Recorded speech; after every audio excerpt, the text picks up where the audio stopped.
It is time to talk handball again, my friends. For the greatest time of the year, it's time for the TruckScout24 EHF Final 4 2025. We have the four greatest teams in all of Europe, and I'm not by myself. I'm here with a guy that is a year older, and the hair went down a year once again from the head to his beard. Martin Vilstrup, how's it going? I don't know what to say, you know. I think you should have ended the introduction in the beginning after getting 1 year older. Evan, how's it going? Just sit down over there. Just come over here. Yeah, perfectly fine. And we are starting right into the talks because the media call is just like that. We have half an hour for each team, and the first team to start is Barcelona and is the current MVP of the TruckScout24 EHF Final 4 2024. Melvin Richardson, how's it going? Good, good. Happy to be here. Yeah, well, actually, ahead of this weekend, how are your emotions like? How do you feel? Well, we are really exciting to be here. It was a really hard and long season with a lot of games, a lot of travel, a lot of training. But well, we make his job for live this moment. So now we are here and we have to enjoy it. Yeah. Was it? Yeah, go ahead. No, I just have a couple of questions. Thanks for joining, Melvin, first of all. And How does a typical day look from the player's perspective? You know, from a Friday today, you had a training and then you're going here, or maybe you can enlighten the ones who's listening how a typical day at the Friday before the game starts looks like. Yeah, well, we have a lot of things to do this day, but it's the magic of this event. No, you have a lot of things to do. We have training this morning. Yeah. We made the video. Okay. And now we have this meeting. We're gonna rest a little bit. I hope this afternoon before to go the ceremony of opening ceremony. True. Yeah, and that's it. Yeah. Can you put the microphone a little closer to your sorry. mouth? No, all good, not your fault. Yeah, actually, for you personally, it is the last season in Barcelona, so it is one last dance with a team. Does that make this event more special for you? Well, now I don't think about it. I'm focused of my team and the game of tomorrow, and after we'll see what I'm gonna feeling. But now I'm focused and we will see. But of course it's the end of 4 incredible years with this club. For me, it's the best club of the world. I was really lucky for live this 4 season, 4 Final 4. So it was incredible. And now I hope we're gonna finish with the best. Another one. Yeah, another one maybe, but I don't want to have regret, and the team don't have to have regret. So we're gonna play, we're gonna give 100% and enjoy the moment. And I mean, it's not just the last dance for you, it's for an entirety of 10 players in the club. So do you have the feeling that there's some magic inside the locker room in the direction of, oh, well, now that we're leaving, let's go for that one last shot. Let's go for the one last epic Barca win? Yeah, of course, it will be a end of a cycle of this team with a lot of depot. But yeah, we want to finish good. But the team is we have a really good atmosphere between us. We make a lot of joke. We live very good and we work very hard. And that's the mentality. We can make some joke. We can enjoy the moment together. But when we are on the court, we work a lot and we have this spirit working. So that's why we are an incredible team. And for this, we want to finish for the best way. Obviously the best the pressure in Barcelona is always on taking home the Champions League title. You know. How's it going? Hey, Luis. Hello, how is it going? You know him? Nice to meet you. Luis Frade joins in here too. Martin was just posing a No, my question question was just be that normally people always speak about the peak of the season for Barcelona is always the Champions League title, and some players like to be under pressure and someone else doesn't deal with that much of a pressure. Obviously you and Luis have it also from the national team with the French team. Do you like that kind of pressure for you, or is it just normal to be a pressure like that when you play in Barcelona, the biggest club in the world? Yeah, of course. When we are in this kind of club, we have the pressure of the result. The club, the objective club is that you have to win every trophy. We have to be on the top all the time. And but for me, it's a good pressure because I came in this club for this to live this pressure, the pressure of the result. And because I have a competitor, I want to win every time, every game, and the spirit of Barcelona is like that. They want to win every time. So yes, it's a pressure, but it's a good pressure. Of course, we have the experience more than a year with national team as a club, and we have to have this concentration, this lucidity of all the year, and now.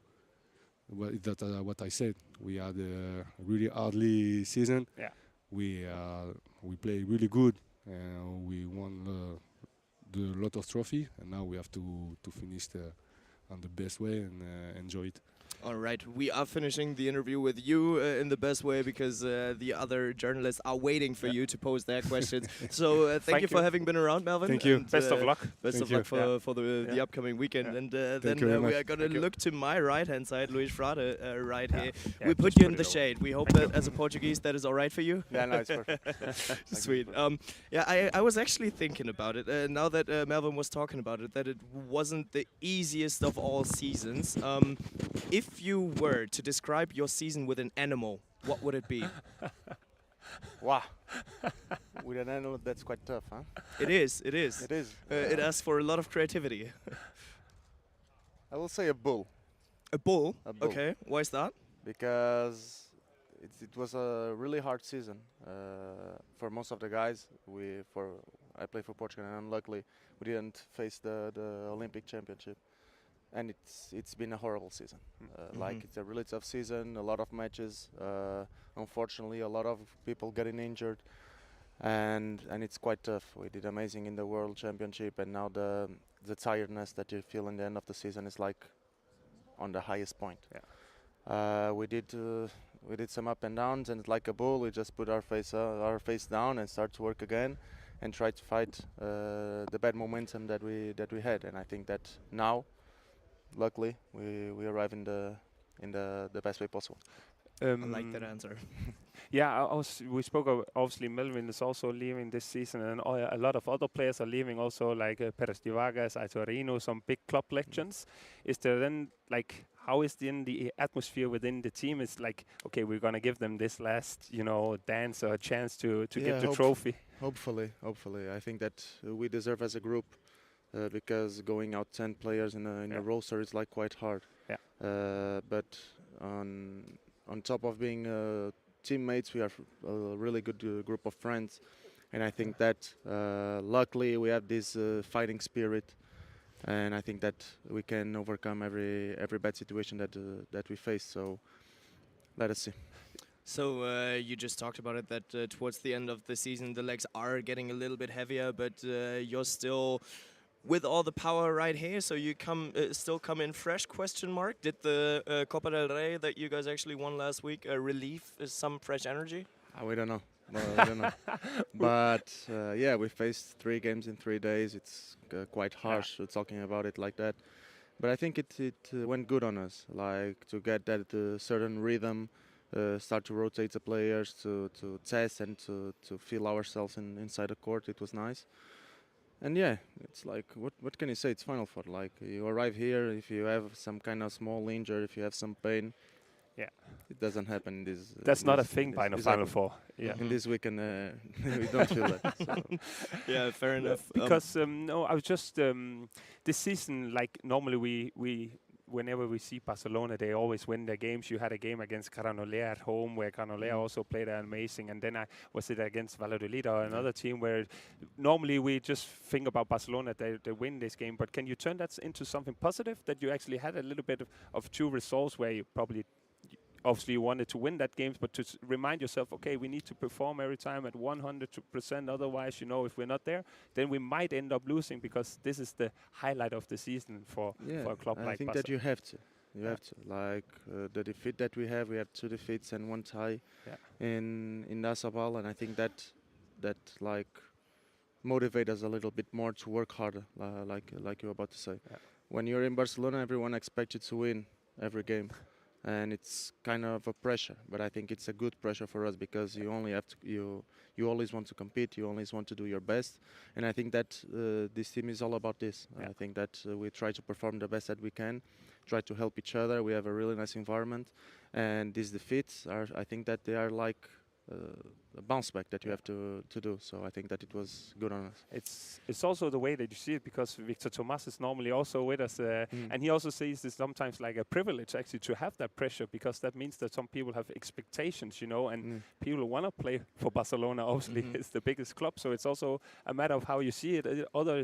On the one side, it's a pressure, but you also want that pressure because then people expect you to be there. So yeah, Of course, that's why I love it. Yeah. That's why I love it. You always want that tension. You always want to play for something. Don't play for play. Yeah. And it's quite good on us. On the other hand, let's look a little bit at the field of participants.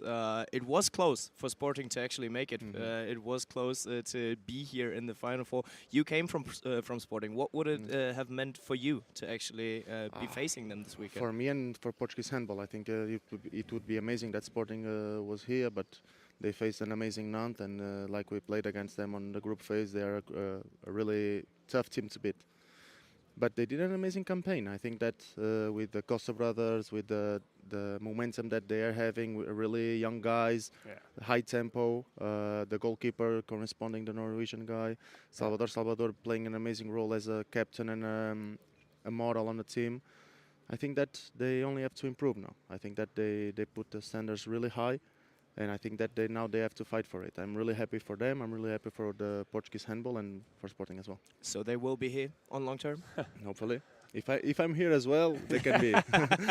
I mean, Portuguese handball in general is moving in a great direction. Also with the extensions that we just saw with Sporting, with Salvador and the Costa brothers extending to 2030, and it's like that's also for them to actually show that they mean it. And as you said, close game against Sporting. Also with national teams, you had crazy games, and it's just very interesting and nice when different cultures are moving towards the big stage. And Sporting is playing amazing kind of handball. So we can talk a little bit about that, but unfortunately we cannot extend with you because the other journalists are waiting. Maybe we'll have the chance at the podcast at some point. But at first, thanks for having been here, Luis, and have a great time this weekend. Best of luck. Best of luck. Ciao. Catch you around. The Portuguese honey boys. It's always so unfair when they come in and he just gives you a little wink like. We started it off also very intense, having just absolutely. Melvin joining us immediately. We were speaking before we need an introduction, you and me, to speak about the different kind of topics, and here we are just having El Melvin and Frade as the first two guests of Barcelona. So yeah, we are up for a good start.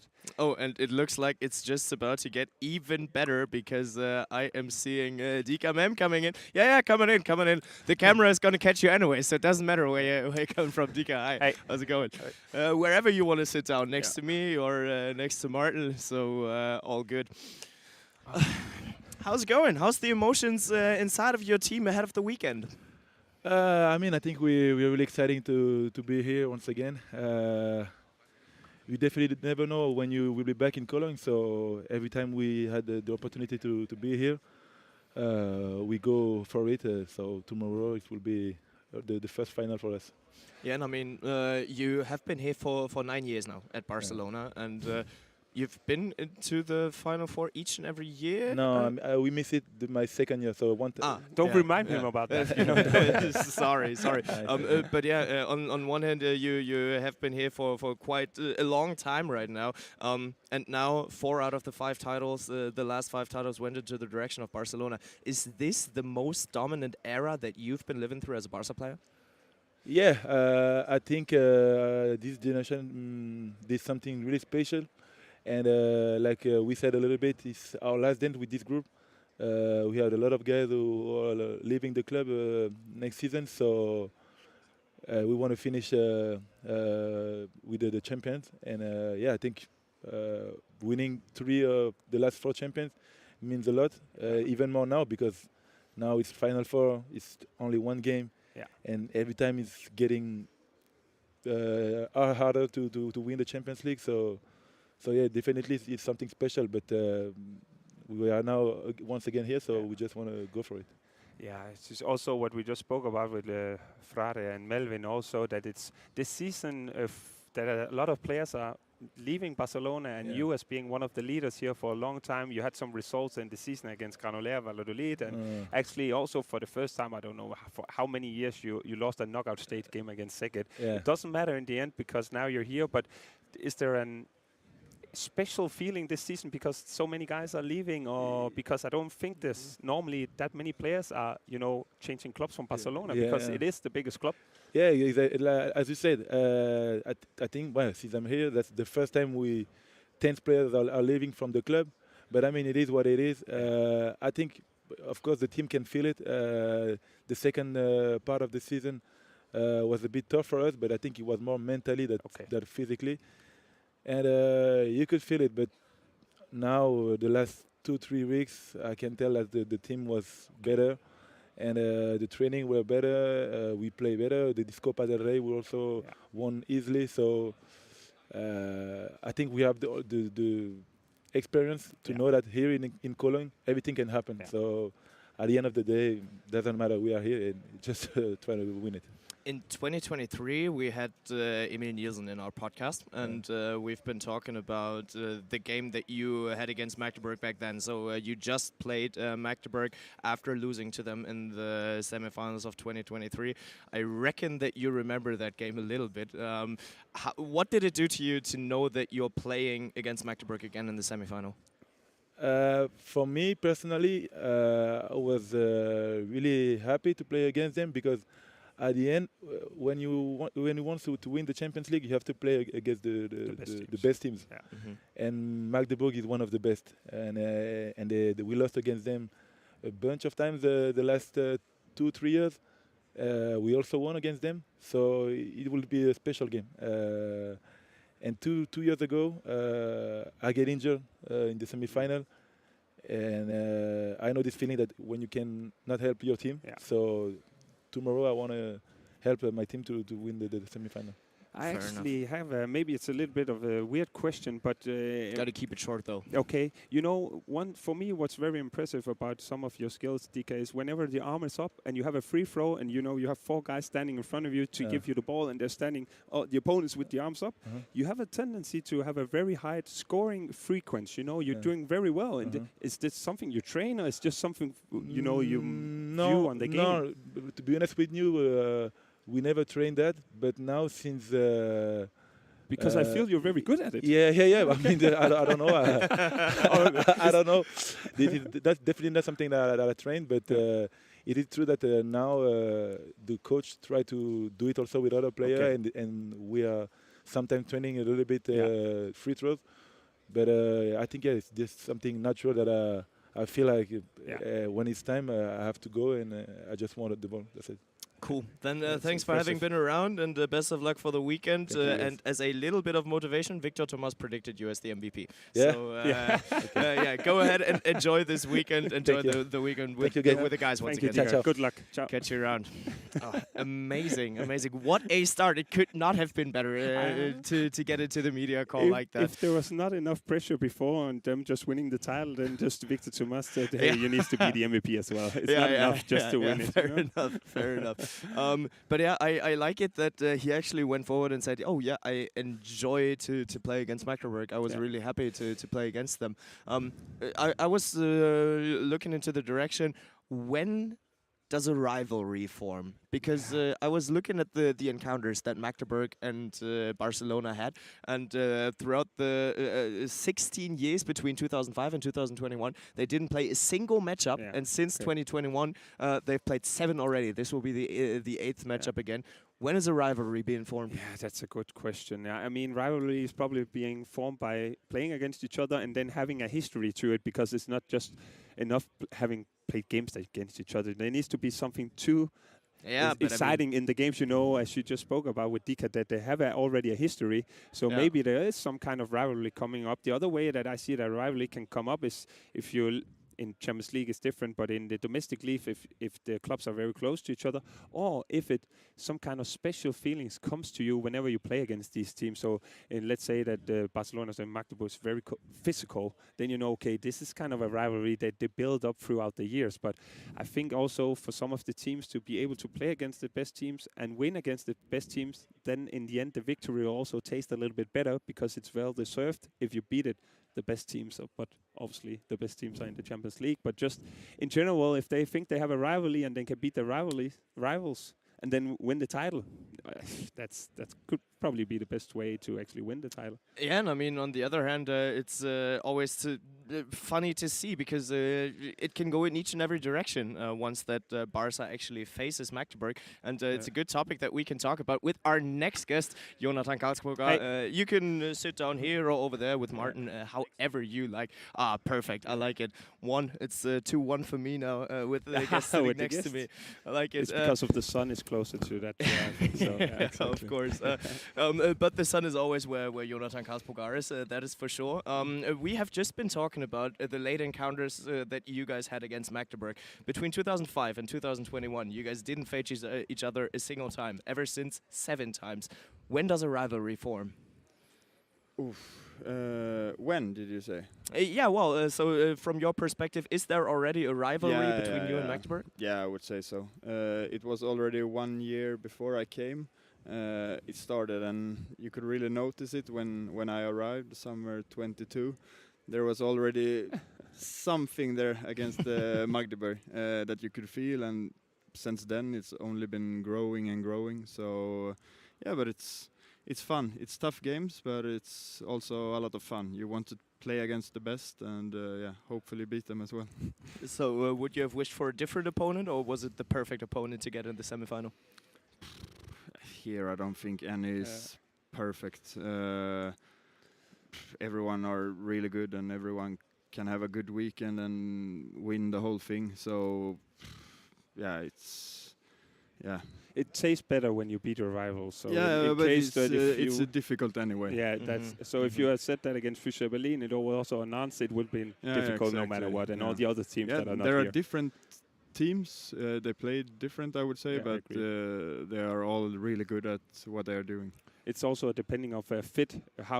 Which teams do you prefer to play against? Magdeburg, maybe faster players, smaller players, and then other teams are maybe more physical. Yeah. But I just also want to speak about with you, Jonathan, that how has it been for you to go from Lemgo playing the Bundesliga to go to Spain to play in the biggest club and also be a part of EHF FINAL4, which is obviously the biggest dreams in club terms for players, and how has that switch from going to Germany and then Spanish lifestyle and playing in Barcelona and then for Lemgo? As you say, of course, it's a big difference. Of course, all the respect for Lemgo.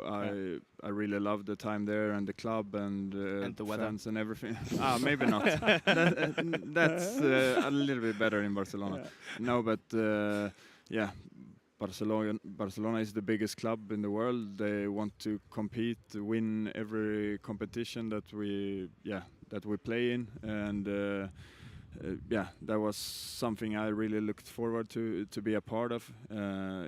As I said, to be able to win every single title every single year, because that's why we play. We want to win. We want to compete. So.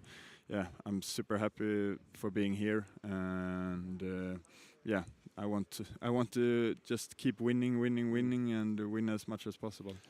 Is it because the way that I see it, obviously there's a lot of stars also in Barcelona within the team, and you being there, and I don't always feel like maybe you get the recognition that you probably need, because you're always there and you're always playing, you're performing in defense and you perform in offense, but maybe you're not the guy with 10 shots and 10 goals in every game. And a couple of goals per game and great in defense, then it was well done, the job. How do you see your role within the team? Because obviously it's a team full of stars, so to fit into a team with full of stars is also, find your own role in the team. Yeah, as you say, I think that's a really important thing to find the role, as you say, the team. You have so many good players, and everyone can't shoot like 10, 15 times per game, so you have to find the role, if it's defense or attack or counter-attack or whatever. So first year was a little bit tougher, but now I think the last 2 seasons has been much better, and I think I found my way into the team in a good way, and I'm a team player. I just want us to be as good as possible as a team. Of course, sometimes you want to score a goal or two as well, but for me it's always been the most important thing that we win as a team, and yeah, and hopefully I will play a little bit, but yeah. But was the first year maybe also a little bit tough because as you know, going from Scandinavia to Germany and then to a different culture in Spain, and also, you know, trying not to cope with the pressure, but it is a different pressure to play in Barcelona, and just general all the things outside the court, also, you know, to adjust to all the of course livings it's a lot of things, not only on the court, as you say, outside as well, with a lot of different things. So sometimes it takes a little bit longer, but yeah, the first year when I came, Nguyen was playing. He was so but he was so good. Then you have the Fabregas in defense. You had Thiago, so it's like Carlos doesn't have the easiest job sometimes to like pick and keep everyone happy. So yeah. All right, then we are going to wish you the best of luck for the upcoming task this weekend. There are some other journalists that are still waiting for you, so we are not going to steal more of your time. But thanks for having been around, and best of luck. Thanks a lot. Jonathan Karlsborg. Thanks a lot. Great having you, and good luck. That is for sure. I actually feel it's a little bit hot over here also, just in general. Maybe it's just the Danish guy sweating here a little bit, but I feel it. Even though that we're sitting outside here and the circumstances are unbelievable. I mean, for us, it's the perfect spot here. We're sitting in the shade under a tree. Yeah, we cannot complain. Yeah, absolutely not. But in we general, won't. it is super warm here in Cologne. So for today, the forecast says 32 degrees. Tomorrow, it is going to be hot again. On Sunday, the temperatures are So if people don't know, we're actually in Cologne. We're not in Spain because of the temperature. So let's just clarify that. Yeah, we have just heard about the weather being a little better in Barcelona than in Lemgo, but I personally feel like that's a hot take. I don't believe that. Let's look a little bit at what Jonathan just said, because he was like, the first year was a little bit tough, but the past 2 years he found his position always a little better and better. How much responsibility do you think will come towards him on one hand side this weekend, and on the other side in the long run next year when there are so many players leaving? Well, as I said, in terms of players leaving, the role will be even bigger, because now he's been there for a couple of years, and then the ones who's coming in, he also one of them trying to show the culture that there is in Barcelona, and also the pressure that will be. But as I said, I think he's going a little bit under the radar sometimes, because he's not the guy scoring 10 goals, but you also need players that can make a good pass, they can make a good cross to some of the other players, and I think he's very consistent in his performances and very stable, and so in defense he performed. Let's remind you, he's playing in Barcelona, and for the Swedish national team, that is also a pretty good national team. So and he's playing in both of them. That takes a lot of, somebody else needs to sit on the bench and when he's playing. So it actually says a lot of his character, and maybe also the role that he plays within the team. He seems very calm also when he plays, You don't get him... you don't see him that often, complaining or shouting or be frustrated. He seems very calm, and I think that's also one of the good things about him. But in general, I would say consistency and stable is the words coming up. But he will definitely be important for Barcelona for the years to come, because he played there, and now he's gaining the experience also, not just in general of playing top level, but being a part of Barcelona. That's just not a simple thing. Yeah, and I mean, he has been an important part of the defensive side already, as you just said as well. And the upcoming year with Thiago Petros, their best defender over the past years, is leaving. So I reckon that the responsibility on his shoulders will grow in that direction too. But on the other hand, good on Barcelona that they can compensate those 10 departures, which we are going to talk about a lot this weekend anyways, because we will be live the entire weekend on EHFTV.com for the official broadcast of EHF TV. You guys can watch it from wherever you are, but there are geo restrictions applying. So before you book your ticket to watch our show together with Martin, me, and Andrea Lekic, who will be joining us, check your geo restrictions so that you don't bust your money and then smash your screen, because you can't actually watch it. But it will be a great show. I'm so much looking forward to having Andrea Lekic around again. Yeah. You had the pleasure of her being around at the European Championship with the women's. No, weren't they there? I cannot yes, remember. You've been to so many tournaments. Lecky was here with last Anna. year in Cologne. Also, but just in general, my impression from the times that I met Lecky is she's super nice. Yeah, she was a lot of with fun. the She's Euro also, too. and then obviously through her experience, she's not only a legend, but she has a lot of handball knowledge, and just by her playing style, she's very smart. But I'm looking forward to spend time with Lecky. She's a good company with the Serbian Mafia coming to the studio. So that is. As I said to you earlier, actually, I don't know about all the ones that want to be in our company. You had Tomas and Barbara Anahart, and now Lecky. Oh, I'm changing it around. Yeah. Of it's course. jokes aside. Jokes aside. Okay, then let's put the jokes aside, and like we did it for the EHF Final4 on the women's side, let's end the talks about the team with a prediction on where they are gonna end up, because we had a predicting round online with some of our experts. For instance, Andrea Lekic was in it, and all of the legends and experts had to put in their predictions, and none of them put Barca on top.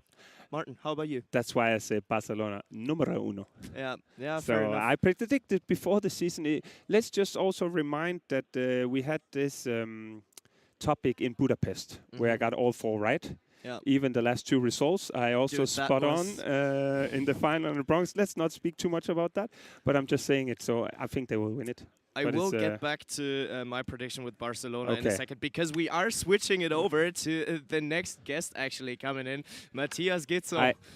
That is our sign to switch it over to Füchse Berlin. Yeah, those headsets are always a little hard to actually put on. But great to have you here. How's it going?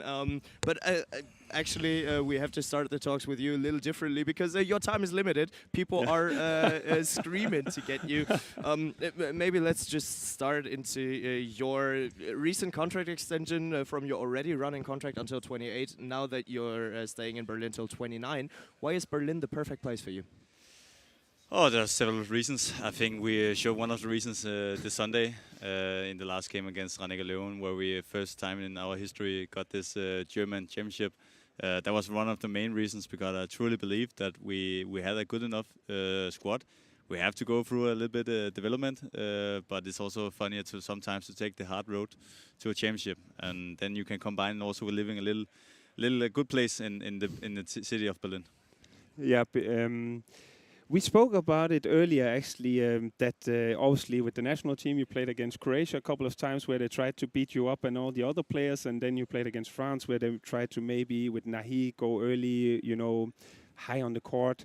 How do you yourself prepare against the opponents, like not only mentally, but do you also imagine what can they do in order for them to try to do anything to interrupt my game?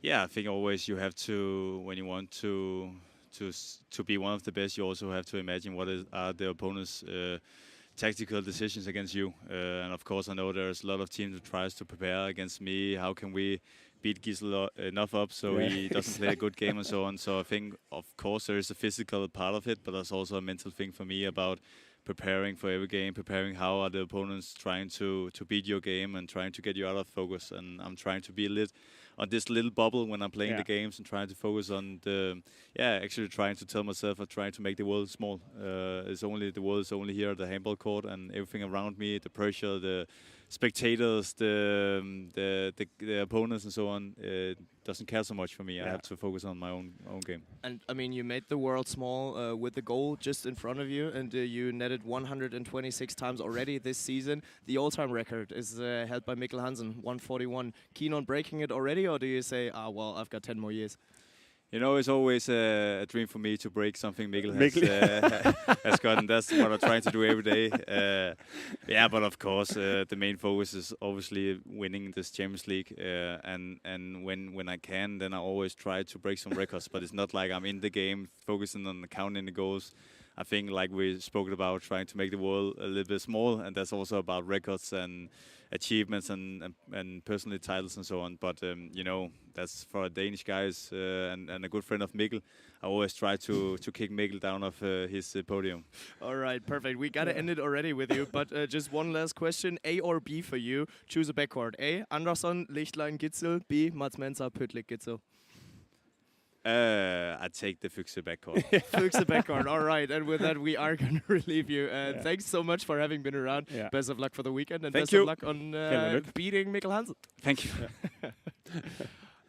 Great. What a way to start off the Füchse Berlin talk here with maybe the best to ever touch the ball, question mark? Yeah, that's with the years to come. If you ask me in a couple of years, he will be the best too. If he continues like this and he can stay fit and without injuries, then Gitzel will be, if not the best, then he already is one of the best. So maybe the best, but at the moment I have to also have respect for Karabatic, what he's done for many different clubs. So that's what's in it for me, that he's done it for Barcelona, for Kiel and Paris, and so. But that's the thing about Gitzel, that he breaks all records there is. So why doesn't he not break the next one and the next one after that? But the only thing I don't know, and I would like to ask him for, is that if he has broken any records because I know in the Danish national team they play a lot of table tennis. Mm-hmm. And there are some rumors about within the team, from what I heard, that he's cheating a little bit also in terms of table tennis. So I don't know if he's breaking any records in that game, but in general in handball he is. And he is obviously already one of the best there ever been. And I think Kretschmer said it once, he's like Michael Jordan in handball. He's just like finding new ways to play handball. And he's... it's hard to describe what he's been doing the recent years, because people are trying to stop him. Let's have that in mind. People sit down and have video sessions to prepare themselves to say, we're going to do this, we have to do that in order for us to succeed. And then in the end, when he enters the course, they don't. Yeah. That must be super frustrating to put a lot of hours into preparation and then don't succeed. But on the other hand, what you just said about Karabatic, that he did it with multiple clubs, and Matthias Gitzel is at Füchse Berlin right now. Let's see where that one develops. Is it more difficult to win the Champions League with Barcelona and Kiel, or to win it with Füchse Berlin? If short answer would be Füchse Berlin. Because they never done it before. Obviously, the other clubs have done it multiple times. They know what it takes. And let's also be honest, if we look at the Füchse Berlin team, one of the, if you have to put it, to look at it, the less brighter side, then they don't have that much experience in being at the EHF FINAL4, if you look at all the players within the team. And I think that's maybe something, even though that a lot of them have played it with the national team, something that they're lacking. Mm-hmm. And that other teams can maybe try to benefit from, but being played in Germany with playing for a German team, I'm just also looking forward to see the atmosphere. But the short answer would be that it's tougher for Füchse Berlin, even though it's tough for all the teams. But Definitely, and even though it is one of the toughest tasks that there is around, still many people see Füchse Berlin as the favorite. So we did do that poll on Instagram, or not that poll on Instagram, but the experts round where they predicted on who is winning, actually. And all four of our experts had Füchse Berlin winning. Yeah. Is it an underdog pick? Because Berlin is here in Cologne the first time in 13 years. So the last time they've been here was in 2012. I think it might have been 2013, but I think 2013 was the second season where they exited in the round of last 16. On the other hand, can you be favorites when you're here for the first time in 15 years? That's the question I was about to also ask myself. Can you be the favorites when you never won the title before? And I mean, I think the reason why is the expert is also saying Füchse Berlin now, if they said it before the season, for me it would have been an underdog, and I would have said, okay, I don't know about that. But I mean, it's throughout the season the way. Let's put that one up the again. The way that they have so that you guys can see. Been playing, you know, they play with a lot of confidence, and I had a lot of doubts for the squad, whether it was deep enough, if they could play that many games and that hard games. Can we put the graphic up again? Sorry. Yeah, just it's okay. asking That the many games in the directions. Bundesliga and also Champions League, but they've shown that they can. And for me, it's also about how can they enter the court and keep performing, because you don't see that many games where you say, oh, well, they didn't perform at the level we expected them to, you know, because we cannot expect him, Gisel, to make 15 goals, so it can still be a very great game for him to make 6 or 7 goals and then have a lot of assists. So in that sentence, I don't know if it's an underdog pick, but I just feel like for the way that they're playing now, they're playing with a lot of confidence. Yeah, fair enough. Hi, how's it going? you can sit here or there where you want to. Yeah. Wherever you want. Yeah, how's it going ahead of the weekend? How's the emotions inside Füchse Berlin? Thank you. Great, of course. Was The microphone a little bit closer if you can. Thank you. so? Yeah, Is it better? yeah. Should work like that. Yeah, it was a great weekend for us. We had a flight back to Berlin after the game in Mannheim, and then we partied with our friends and of course our fans in Berlin. Afterwards, there was a club which was just our friends and our families. And then, yeah, it wasn't as long as I thought it's gonna be. But I think, yes, we started really early because the game was at 15 o'clock. Yeah. So, I think it was enough. But I know, I was just if the party was a little bit better, because when you look at the Rhein-Neckar-Löwen game, you were behind.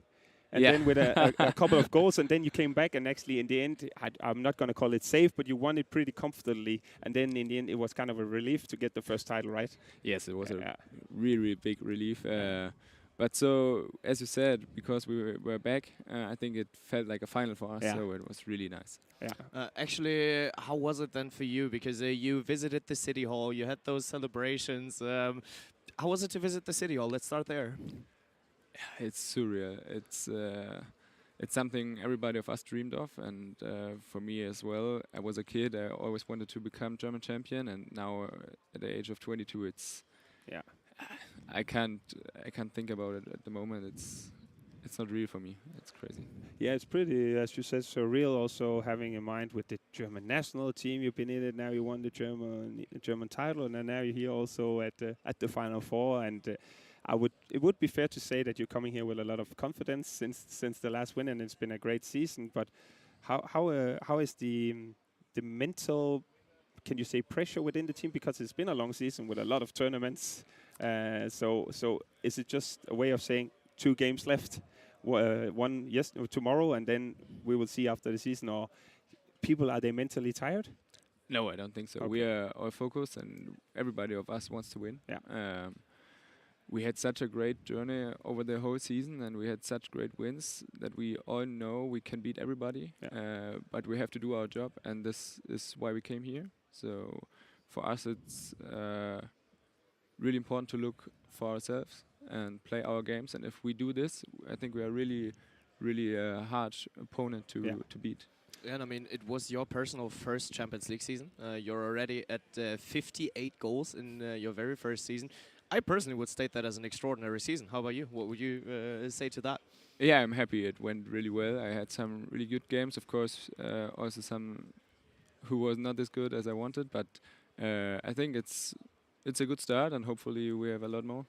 There's also a lot of players in the team that are taking a lot of shots, so it's also about, finding the right situations for you, because maybe it's not from 13, 14 meters that you have to jump and then shoot. Maybe you need to get a little close and shoot around it and get yourself into positions. But I would also like to speak a little bit about Nantes. What do you think it takes for you as a team in order for you to tomorrow win against Nantes? Yeah, first of all, I think it's always important for us to have a good defense, because our offense is a lot of fast breaks, and if we have a good defense, it's easier to get this. So, Nantes has a really physical team, I think. They have, with Brier, somebody who can shoot over most of the guys, so it's important for us to get him into contact, and the other guys, I think, are really technical, strong, fast players who are not easy to defend. So for us, it's gotta be important to get a close. Yeah, sorry, I was smiling and laughing a little bit when you said in offense we don't, because it's. I think you scored 45, 43, 35, 37, something like that in the Bundesliga. So it's not like you struggle to score goals at the moment. Yeah, it's true, but I think it depends a lot of our defense, because if our defense comes good in the game, it's easier for us to just run and make goals. Last question for you, because I do feel like you're a creative mind. If your season was about to be described with an animal, what would it be? Yeah, probably a chameleon, because we are really good in adaptation. A chameleon. Chameleon, yes. I see. Oh wow. Yeah, I like it. Really good in adaptation, because we had also some injuries, some illness, and I think our team made a great adaptation every time. The guys who came in really made their job, and so we were really good, even away and at home. That's a creative one. I was thinking like a lion, you know, taking home the title in Germany and then fighting for the Champions League also. Or a fox. Yeah, this would be that would be the easy one. That would be the easy answer. Yeah, okay. But good on you. And well, with that, the other journalists are already waiting for you. We gotta relieve you here, unfortunately. But still, best of luck for the weekend, and hopefully it's a successful one for you. Thank you very much. Niels Lichtlein, for the audio listeners that actually don't know yet who that was. I like it. It's because they're just coming in, you know, and they want to sit on the couch, and because in front of us there's a lot of other journalists. People cannot see it, but they're fighting over the players. So it's a kind of a relief for them to get over here and maybe relax a little bit and sit on the couch. But relax and sit in the shadow on the couch with Martin Vilstrup. What more can you ask for?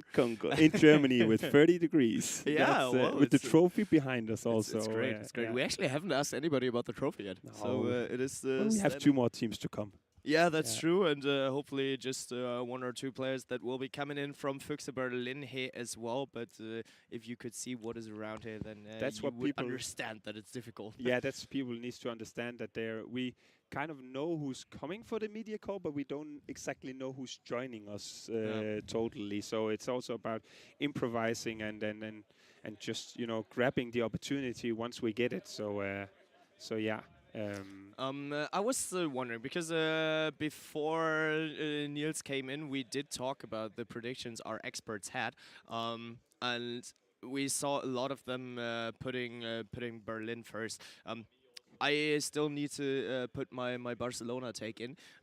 Am I allowed to change my mind from last podcast? Because I said Berlin against Barca will be the final. I always got told when I grow up, you got to do what you do best. And that's switching my mind? Yeah, exactly. Yeah, that's fair enough. Completely fair. But yeah, I actually do feel we are going to see a German final. So okay. I still have Füchse as the winners. Because in the podcast you said Barcelona. Yeah, in the podcast I said Barcelona, but I want to switch that actually, because I do reckon that Barca has a difficult time coming up, and that casts its shadow ahead. I find it interesting when people are not, saying the same, because then we have something to speak about, and it would be kind of boring if everyone just said, I think Barcelona, Berlin in the final. But it's an interesting topic, and we said it many times. That's also a 50-50 match, like Barcelona, Magdeburg. Maybe I see Barcelona as the smaller favorites, and then also the one where I see a clear favorite is the Füchse Berlin against Nantes.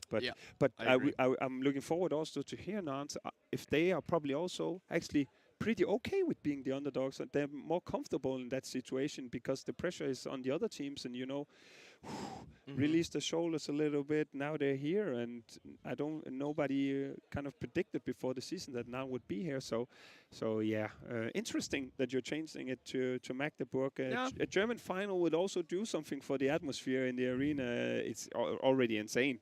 Absolutely. But with 2 teams here, it's also incredible for the let's say German handball in general, because most normally definitely. I would say Kiel is also a team to be here whenever they are also, in the Champions League competing in the knockout stage, and Flensburg-Handewitt we also know. So that's the thing about German handball, a lot of great teams. So interesting. True that. Another topic that Niels just touched that you have been talking about as well, that they've been scoring 45 goals, 43 goals, 40 goals in the next game. On the other hand, there's a saying that we have in Germany that offense wins games and defense wins titles.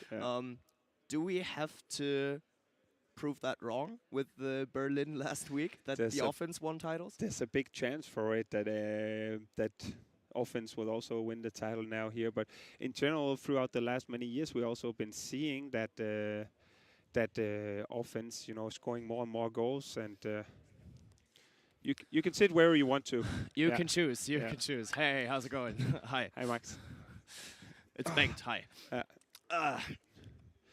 We got Max Dari actually joining us, and you are the perfect one to talk about that, because you are one of the solid rocks in the Füchse Berlin defense, and we do have that saying: offense wins games, defense wins titles. Do we have to prove that wrong with Füchse Berlin becoming Bundesliga It's said in the sentence of you have in the last games in the Bundesliga scored 45, 43, 39, 37. So you don't have trouble of scoring goals. It seems like in the moment. So yeah. So I was always a fan of the defense. Huh? You can tell about how I'm playing. Tough time for you in Berlin right now. It's tough when I play with Gisel, because he always say it doesn't matter, Max. If they score this much goals, I will score more goals. It's pretty hard, but if you are this type of player, I think you can say this. But yeah. We try our best in defense as well.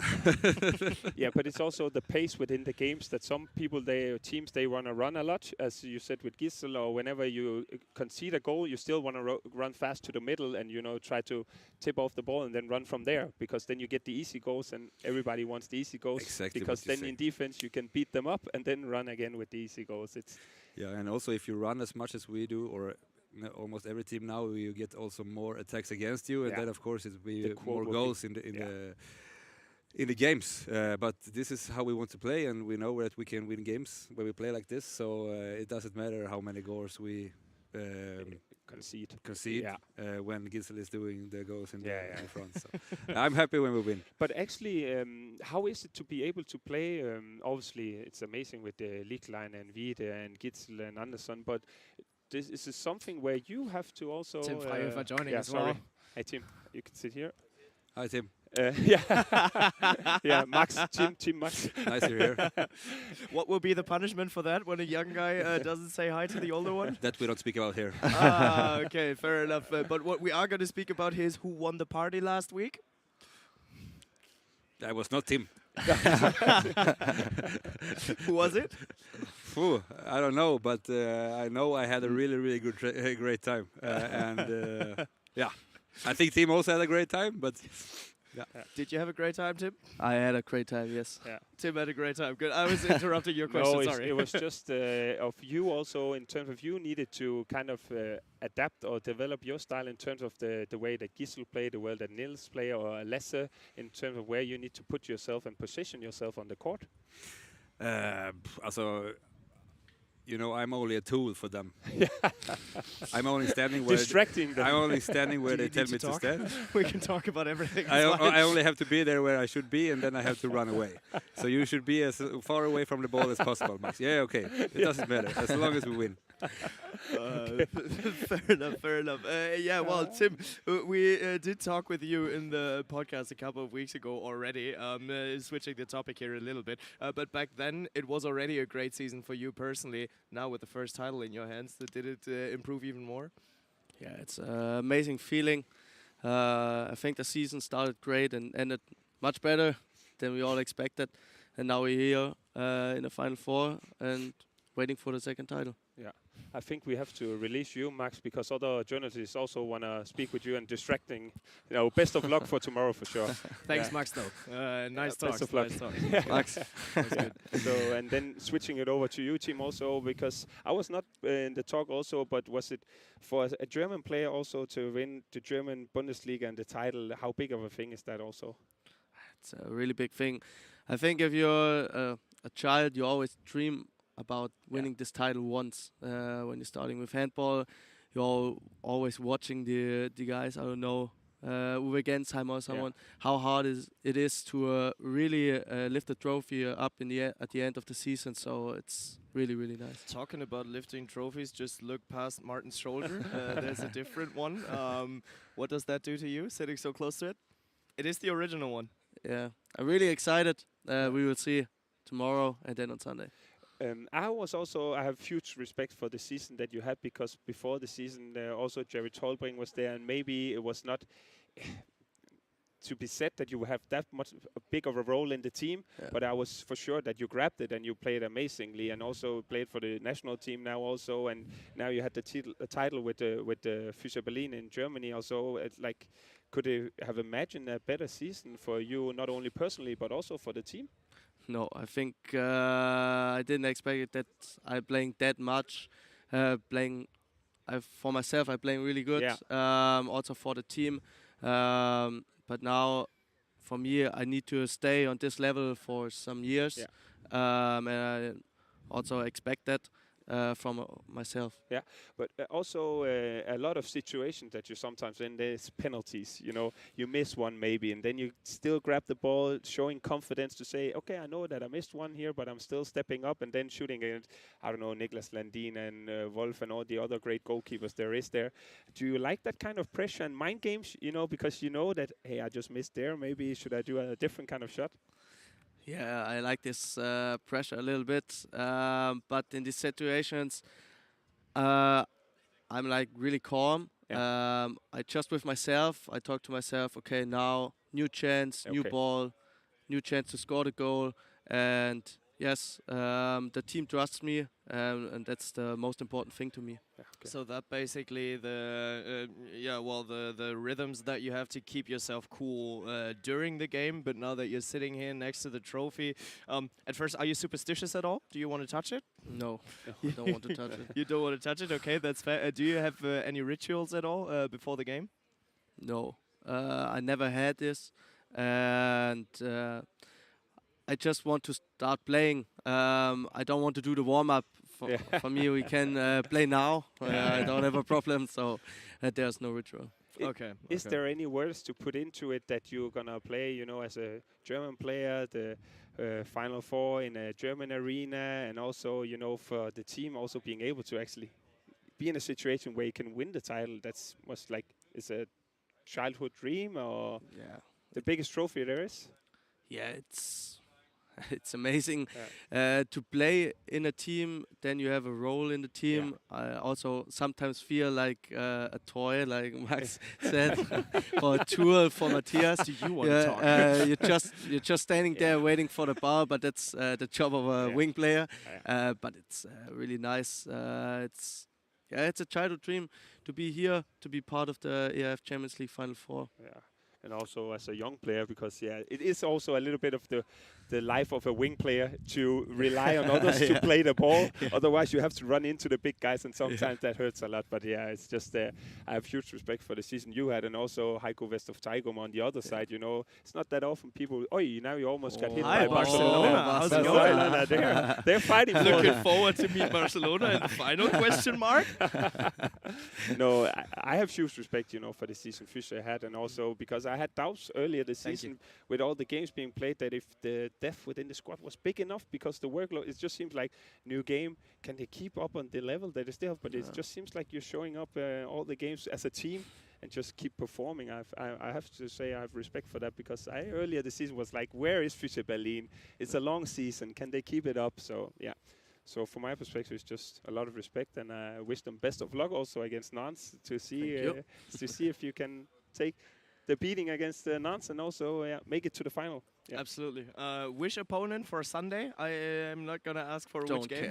I really don't care. Don't care. Just want to win the semi-final and then the final. All right. And with those words, we are going to relieve you, because you as a wing player, you rely on the other players. The other journalists, they rely on us to relieve you from the interview. But thanks again for having been here. Best of luck, Tim. And best of luck, Tim Freihöfer. Great to have you around. Thank you.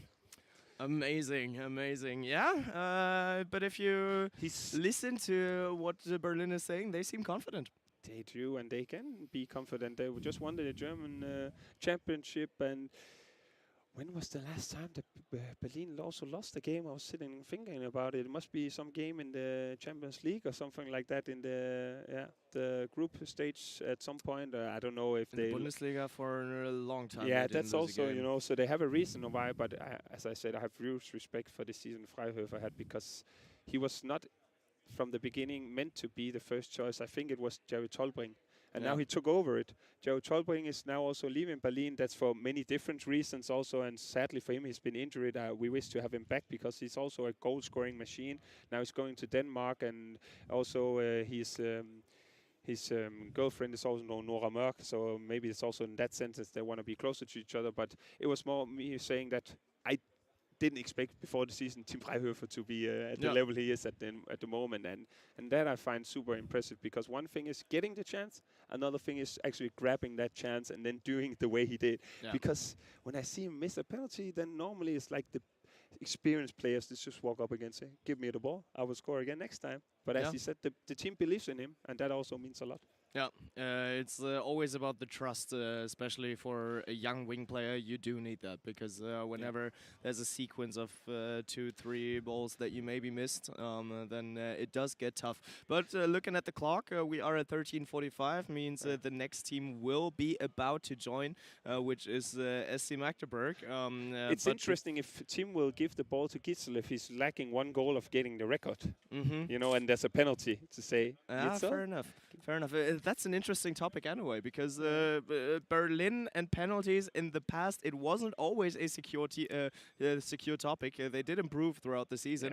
But Matthias Gitzel, I think for Denmark, he's at 545 goals in his entire career for Denmark, and 544 of them came from open only field, one in penalty, because he actually just started throwing penalties for Denmark. Do you see him taking that over for Berlin in the future? Maybe, but no, I don't think so. I think there will be other players that there's a lot of other things on Matthias Gitzel's shoulders, so maybe it's also okay for him that other people is actually shooting it. But yeah, it's an interesting topic for the future. And with you that, can sit where we you want to. move it over this way around, other way. Yeah, it's up to you. Yeah. Yep, Christian? awkward. Yeah. Perfect. Amazing. Hey, All good. No worries. Focus on the microphone.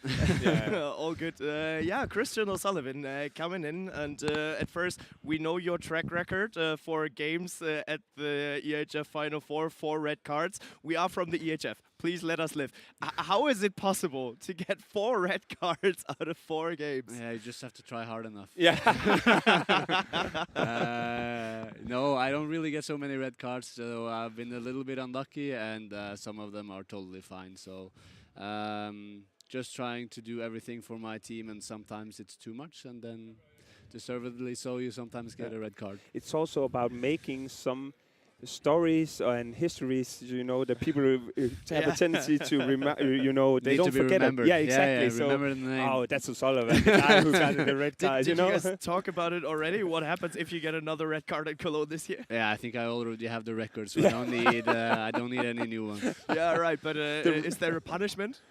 No, only if you do something like stupid or talk something or say something. I mean, it's a part of the game. Sometimes you get I don't know if it's a little bit unlucky, or there's certain circumstances that can do that. Your intentions were not to get in that unlucky in the situation, but it ended up like that, and then sometimes it's a part of the game. Yeah, and I think especially the last one against Kiel, I think before, when you don't have video evidence, you don't even see it, and I think even everything in video looks a little bit harsher. But that's fine. Yeah, fair enough. But let's talk a little bit about the sporty perspective this weekend, because after finishing second behind Füchse Berlin in the league, is it even more important to finish ahead of them this weekend? Yeah, to finish first is important. To try to win 2 games, just have to play really well as a team, and I think that's the most important for us. And we have a really hard opponent in Barcelona, who's here for the 7th year in a row or something. So we just now focus on Barcelona, because they are going to do everything they can to make sure that we don't get in the final. And we also spoke about Barcelona. If there's, before in there was not that many games in between Barcelona and Magdeburg, but the recent years there's been a lot. And we spoke about rivalry. Do you some kind of feel like there's a rivalry in between you and Barcelona because of the history and the games you played against each other? Yeah, a little bit, because I think both teams have played on a really high level over the last couple of years, and I think if you want to win this tournament, you have to beat Barcelona. And it's been like that for the last 10 years or something. So sure, a little bit. We want to beat them and they want to beat us. So a healthy rivalry. And then actually also maybe it's, for me, the season of Magdeburg has also been a lot of injuries. So in terms of yourself, how are you now? How are you feeling also being able to play, you know, the last games and getting the rhythm? Because one thing is train with the team, but also playing in the games and, you know, feeling how it is to play games again, you know, the physical part. Yeah, I think we've been unlucky this year. Like injury a little bug. bit, right? Yeah, in the team. Like it feels like everyone been out some time during the season. So, but now we're back. We're healthy.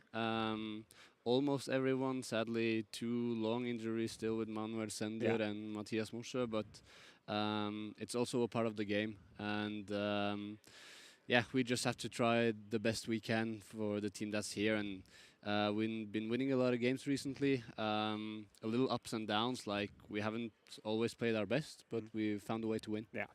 And for me, it's also very important, you know, that when one go out, somebody else maybe steps up, and also that you got back Felix Klar is for me also a very important player. And then once again you got Gisli the other day also in the Bundesliga. We don't know the situation about him, but it's just like once some people are coming back, then you get another one. But is it even a focus for you guys, or more focusing on the players who's fit and then ready to play? Yeah, that's how it's got to be. And the other guys just have to do their part and try to get back as fast as possible so they can help us again. But like you said, when Gisli got injured against Lemgo, you have Philipp Weber coming in and scoring 11 goals. Exactly. So we just need people to step up at the right times, and especially this weekend. Yeah, cool. And we are looking forward to that, but the other journalists are waiting already for you, so that's why we relieve you already. Cheers, thank you for having been around, and best of luck for the weekend. Thank you. Great talks. Thank you. Christian O'Sullivan, the man with the greatest record you could ever have in Cologne. 4 out of 4, the man, the myth, the legend. But I was actually wondering about Magdeburg, because we have O'Sullivan, we do have Daniel Pettersson, we have Hornke. Many bald guys at Magdeburg. Not many more years, and you can play there too, Martin. Oh, you keep talking about my hairline. I think my hairline is super fine. I don't know why it's a topic here. Let's wait until another 10 years where you are at. Where you are at here. I'll be a Magdeburg player. But I would happily be bald if I could play for Magdeburg. Let me put it like that. So if it takes me to drop my hair to be able to play for Magdeburg, I'm open for it.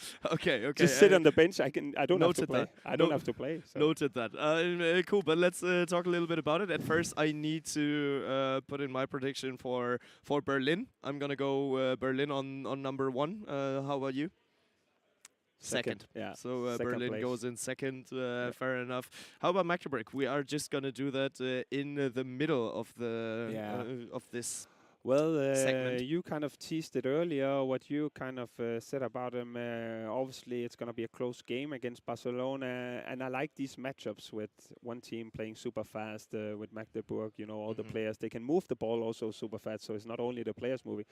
But I think that Barcelona, also in terms of, we always been speaking, a long season for the players, a lot of tournaments, and they had a lot of injuries. And I know it's only 2 games, but... it's a very close game, but I will have to say that I stick with Barcelona, and Magdeburg are finishing 3rd. I predicted Barcelona before the season, so it would be silly to change it now. But it's not like I'm sitting here in 2 days and say, wow, I'm surprised about Magdeburg winning against Barcelona. But everything is possible in each game. It is, and this is a super tight game. It's just like we had the weekend in Budapest with the women's, where it was Gjør against Esbjerg. I feel like in the same way with Magdeburg and Barcelona, they are the two. Because Magdeburg was also one of the favorites before the season. Let's be honest. They won it also early, and they won also the Super Globe before, so they are a great team. So, And I mean, on the other hand, what we just had with Christian O'Sullivan, actually, the fact that he had the possibility to get 4 red cards shows that Magdeburg is already here for the 3rd year in a row. But on the other hand, that they're here with almost the same players that we have seen in 2023 when they lifted it. That is nothing that you see regularly these days in handball world, right? That's true. That's true. In general, it's not that often that we see players being bought out of their contract in handball. I mean, whenever your contract ends, then you have a tendency to either change club or you extend it. That's most likely. But I think also for Magdeburg, it's super important, this consistency. And also, as I said, the way that they've been playing, you know, what kind of players they get into. You know, have Gisli, they have Omar, they have Lagergren, Klar, and also Damgaard, and then Sender. The way that they're playing, they're not only good 1-versus-1, and they are not only super fast, but they can move the ball super fast. And I think that's been the consistency is probably the key word for me in terms of Magdeburg and the way that they've been performing. Because as you said, there's a lot of players that's still here that were there last time and the time before that. So wherever you like. Hi, how's it going? Hi. So Sergey Hernandez coming in, and actually we are basically right here where we ended it a year ago. So you've been sitting right next to me. Last year you felt very confident ahead of the weekend, and you ended up in 4th. How do you feel this year? Wow, thank you for him. I couldn't remember that moment, but yeah, thank you. Welcome. No, definitely, we come also confident. I would say the same. If you don't come here fully confident, it's better you stay home, you know. Yeah.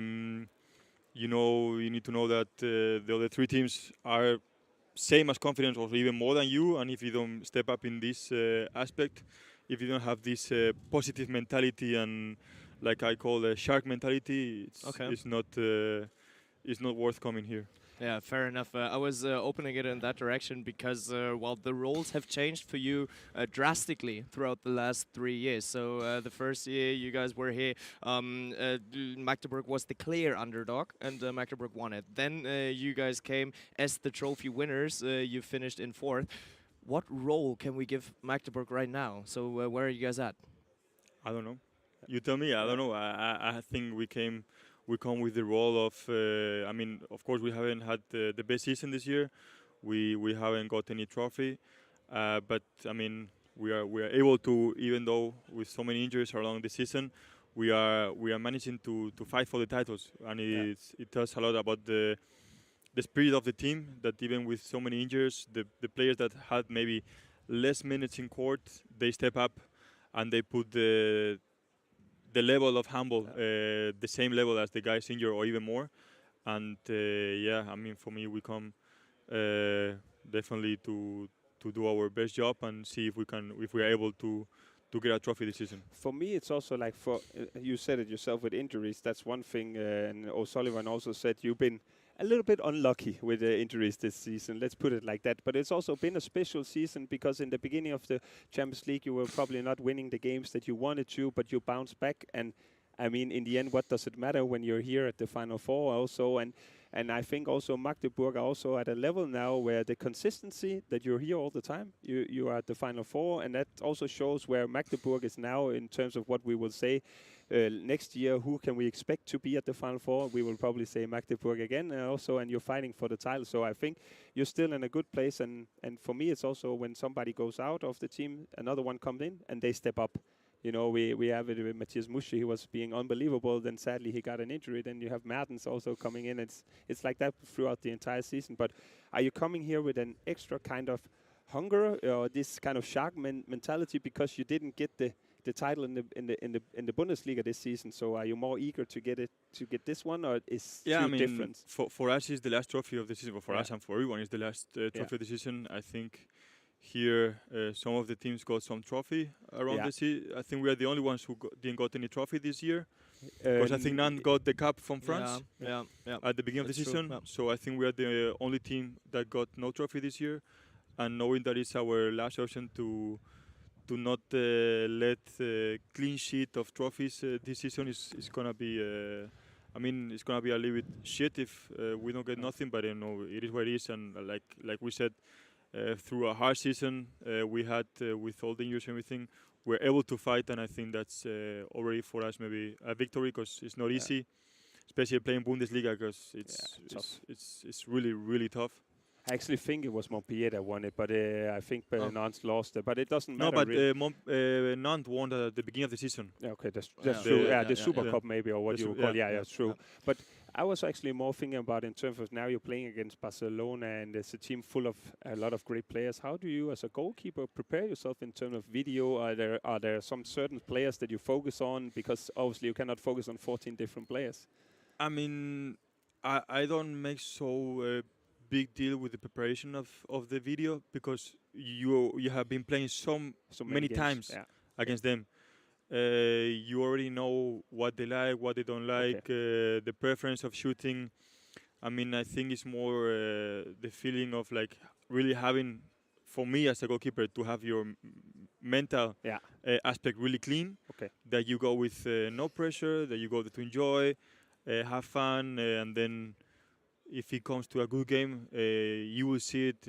I mean, if you push sometimes, for me, when I overthink or I get too high in revolutions or too high beats of heart, it's when I get nervous, and maybe I know maybe Dikamen is gonna shoot down left, and I go too fast, and he, So I think it's very important to keep, not just for me, but for every player, to keep really calm and then. Keep the focus. Nah, I think you can just block bottom left with Dikamen. No, trust me. Fair enough. It doesn't work like this, trust me. Just one last quick question for you. What happens to Christian O'Sullivan if he gets a 5th red card in his 5th Final Four game? I don't know. That would be amazing. I mean, really. I mean, one time, okay, unlucky. 2 times, I don't know. 3 times. 3 times, what is happening? Yeah. And 4 times he'll be like, okay, here. He will answer you the question now. Yeah. Okay, but thanks. It will be amazing. It will be amazing. And then first is a guy over here as well. Best of luck, second. We get all the players in. Philip, for you first, what happens with Christian O'Sullivan when he gets a 5th red card at the 5th game? Oh, it can be really expensive for him. Yeah. So, who is actually the worst one when it comes to the punishment catalog at Magdeburg? Who's leading at the moment? It's difficult. I think it's Gisli. The White Road. Yeah. I think it's Gisli. Yeah. Okay. Is it? Yeah. Why is that? He's always late, or? No, but he always forgot stuff somewhere, or the shirts is wrong or something. I don't know. But I think it's Gisli. Fair enough. But in general, let's maybe look ahead at this weekend a little bit. Barcelona coming in once again. Barcelona. We've been talking about it today once or twice already. For 15 years, between 2006 and 2005 and 2021, Magdeburg didn't face Barca a single time. Now 7 times ever since 2021. How many more games until a rivalry forms between the two of you? It's difficult. I think for tomorrow it's important to have the better attitude for the game, and to have a perfect performance. And then I think it's a 50-50 game, and everything can happen. And we played so often against Barcelona, and we lose sometimes. We win, I think, more than lose since 21. It's almost even. Since 21, I didn't check entirely, but it's almost even. Yeah. But we have a good feeling for this game tomorrow. That's important. Long story short, good feeling. But saying that you sometimes win, you sometimes lose against Barca. You came from Aalborg in 2021. You came from Aalborg in 2022.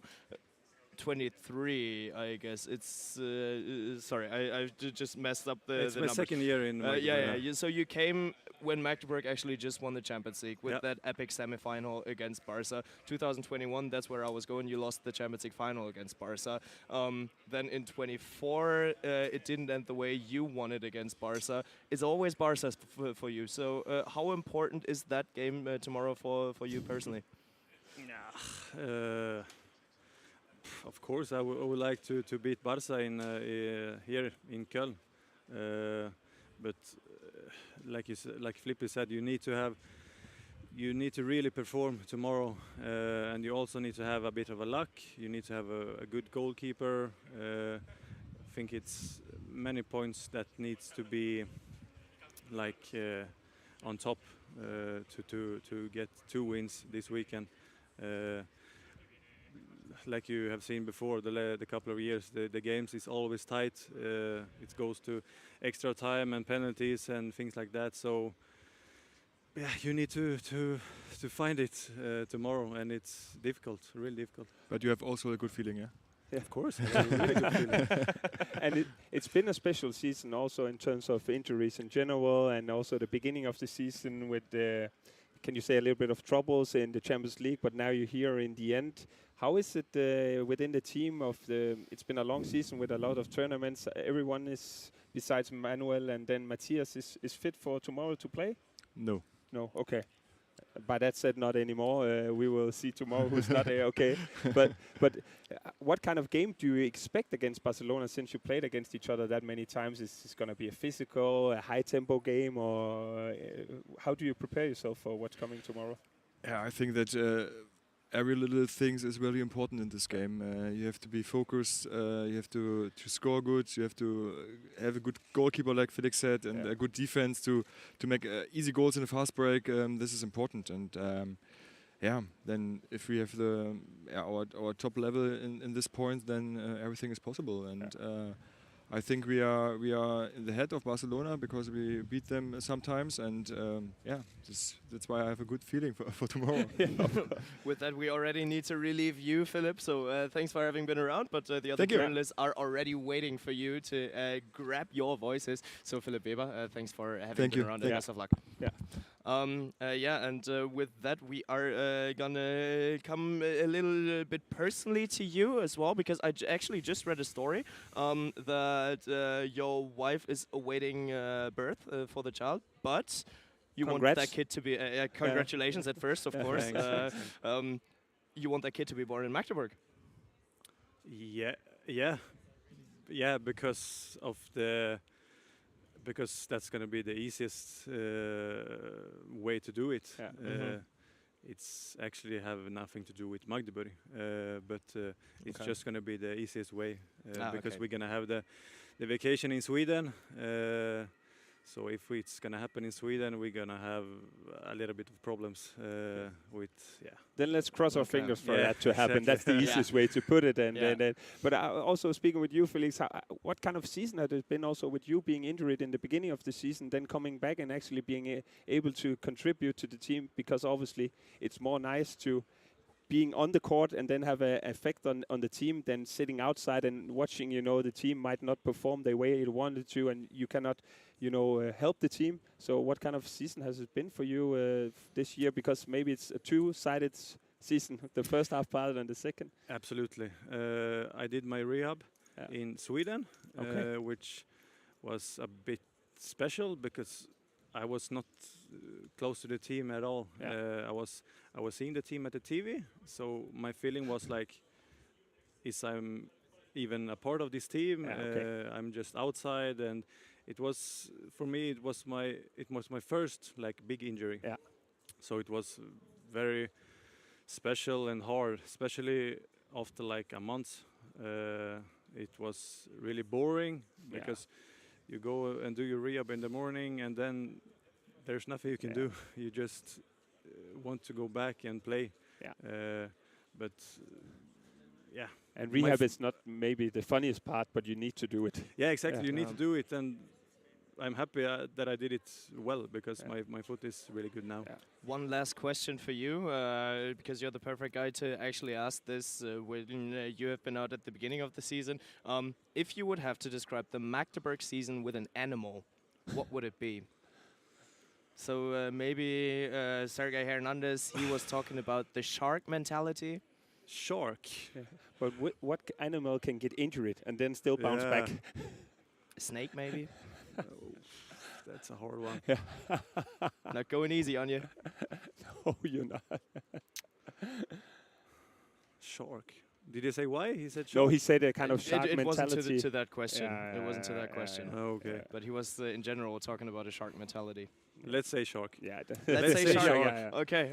Shark is fine. We're going to take it with the predator that is being injured but still coming back. I was having a brown bear for you guys. So, Brown bear. Yeah, a brown bear. okay. That is just always mighty and always gets some scratches, but still is the danger in the woods. And with that being said, best of luck for the weekend. The other journalists are waiting for you already. Felix, klar. Thank you. Best of luck. Martin, what animal would you give to SC Magdeburg? Oh yeah, that's what I need to think about whenever animal that can take a little bit of beating and then bounce back and then stand here at the TruckScout24 EHF FINAL4 2025. You got all the numbers correct. That is perfect. I said it earlier. Maybe it is also lions can also take a little bit of beating and get some scratches, but will still in the end be the dominant animal that of the safari. So maybe there will be if they get the title in the end. But it's in general just a special season because all the time we've been spoken about Magdeburg, it's actually super boring to speak about the injuries. But it's always like now this guy is injured, then another one came, and after that first injury came back, then another one came, and it's like, in that sense, it could be very nice if they had the entire team ready with all the players because it's a very, very strong team. But I actually didn't get the name that you were asking about. Did you ask about Gisli, whether he was playing tomorrow? No, you were asking about Matthias, I right? was just asking how was the team within the team and if everybody was fit, and they said no.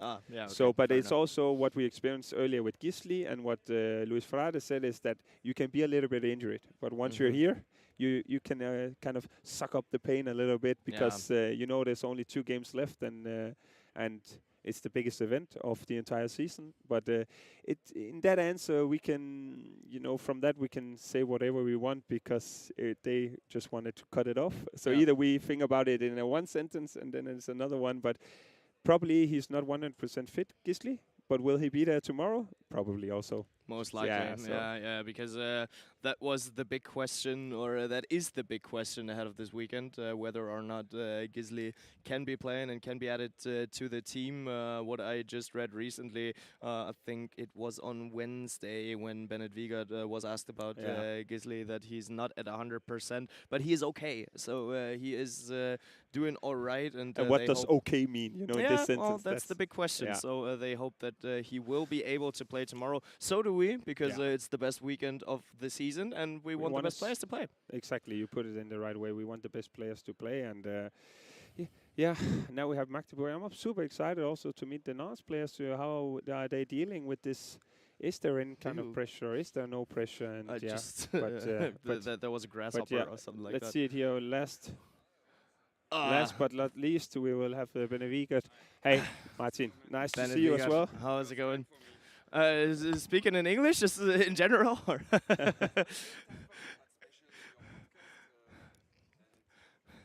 just talking to the microphone, so then the people can hear what you're talking about. But it's the first time, so you're excused. Yeah, it's the first time, especially with you, man.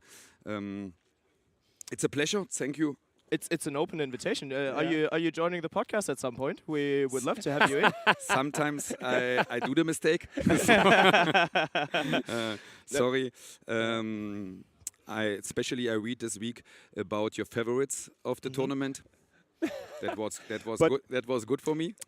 But I don't think we published our favorites actually.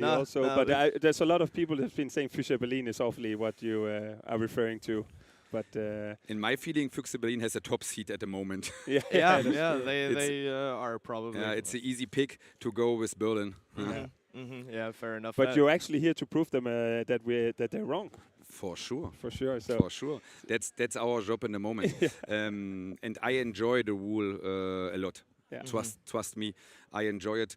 Sometimes, especially in the last season, we was here with win the German Cup, with win the German League, and has the top seed of the title. Yeah. And that's pressure too. We like the pressure in our sports. It's important to have it, to find the best performance. I think without pressure, without stress, you have not a chance to go for your best. But in this tournament, is a difficult in my feeling, because it's not normal for handball things what you have here.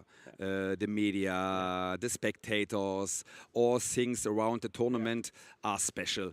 Normal in German Bundesliga, and we are proud of our German Bundesliga. You have 2 or 3 media men's, media women's. Here you have a whole garden with a lot from Hungary, from Vienna, from all countries in Europe, and that's for handball. It's fantastic. It's a fantastic feeling. That's also what I said also in terms of Magdeburg, where they're at the moment, the consistency that also shows that you keep going to the Final Four, even though it's been a special season, you know, with the results in the beginning of the Champions League, but then still bouncing back. But I would also like to speak to you about, from a coach perspective, how has it been? We know injuries is a part of the sport, but then one injury you get, then another one comes back, then you get 2 injuries, then the other ones go back. So was it for you something, I'm just going to play with the players that I have, or were you at some point trying to put players at positions that they maybe haven't played? It's a mix. It's a mix of both, in my opinion. It was a tough time. Yeah. Without any question, it was a tough time to lose so many players. But we find our way, and we find it together. We find a new team spirit, and that was nice to watching. Really, really nice to look in the team, behind the team, how improve this situation, especially. And we have tough times, especially before the group game in Kielce. We looked the results before us, and it was clear, really clear. Without victory in Kielce, we are out. We are complete out. And now we are part of the biggest handball tournament in the world, not especially in Europe, in my feeling, in the world. And if you have a quarterfinal against Veszprem, okay, with the second game away in Veszprem, you can't be sure that you go to Cologne. And that's also a thing to be proud to be a part again. And especially for Magdeburg, 3 times in a row. We are not Barca. Barca is here. I heard 7. It's unbelievable. Yeah, exactly. Man. Okay, it's Barca, but also for Barca, so big respect for this performance for so many years. How often they win this trophy. We are going to switch it up. We can change you. He came back. I like him a lot. Just one last quick question. How's it looking on the personal board? On Wednesday you said Gisli is okay. How about other injuries? That's the most question at the moment. How is the situation around Gisli? I hope he can be in the squad. But he is without training at the moment. Is it possible to bring his best performance after 2 weeks off? My job as a coach is to give trust in the players in shape. And if we have the chance for a bonus like Gisli, nice to have. He's shown before that he takes a lot of pain when it's Final Four for sure. But he can. We want the best players to play. So for me too. For me too. And if he give me the sign, he's ready. He get a chance, of course. For sure. Fair enough. Thank you, man. Have a nice weekend. You too. Fun. Best of luck. Best of luck for the weekend and for the upcoming tests. And with that, we are going to switch it up. Wherever you want to take a seat, Thibaut Brier, you can sit here, you can sit over there with Martin. You took the right choice, of course. And that is our side that we are switching it up to Nantes. Thanks for taking a minute and waiting for a second. How's it going? How do you feel ahead of the weekend? I feel great about the weekend. We are hype, we can't wait to play against the best. We know Berlin are champions of Germany, so we know it's going to be a tough matchup. But at the end, you just want to play against the best player and see what you can do. So Do you in some sentence with Barcelona, Magdeburg, and also Fischer Berlin, do you see yourself as underdogs here? I don't know. For real, we know we can beat everyone for one game.